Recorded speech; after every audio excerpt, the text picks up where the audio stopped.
In today's video, you will learn how to create a contact form pop-up using mail opt-in. The first step would be to get your contact form plugin. In my case, I'm using Ninja Forms. So I'm going to open Ninja Forms, and here I can either add a new form or use one that I already have. So in the top right hand corner, I'm going to click on this link icon and I'll copy the shortcode by clicking on this button.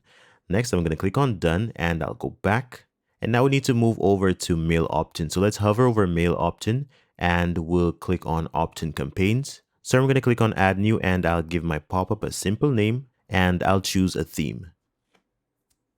So in our edit page, we can go to our design tab and there we have an option to adjust the pop-up's width. And we can also select a display effect by using this drop-down menu. So here's a flash and here's a bounce. And we can change the background color, the border color, and add custom CSS. All right, now let's go back to our main menu to move on to the Fields tab. And I'm going to toggle this switch to use custom HTML. And I'll paste the Ninja Forms shortcode in this text area. So we can now see a preview of our form, but this is a bit narrow. So let's go back and make our opt-in a bit wider. Okay, I think that's fine. So I'm going to go back and click on a heading and you'll be able to customize it on the left.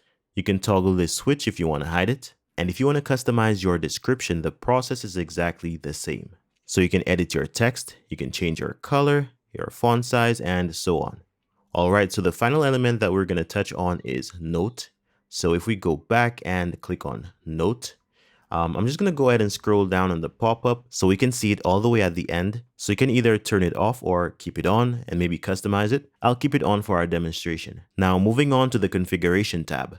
We have some options here to customize the close button, the overlay. We can also add a sound effect and customize our cookie durations. All right, we'll go back to our main menu and move on to display rules. And now I'll select a trigger for our pop-up. So let's do after X seconds. We'll set this to about 5 or 7 seconds maybe, and we'll activate the rule.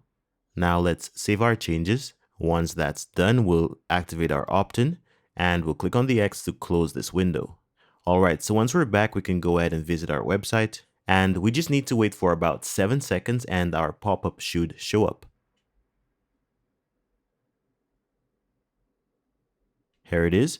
So now we'll just enter some random information. And once it's submitted, we'll go ahead and see if the information was collected successfully. So I'll go to Ninja Forms, then Submissions. Okay, next I'll click on the drop down to select a form. I'll choose Contact Me.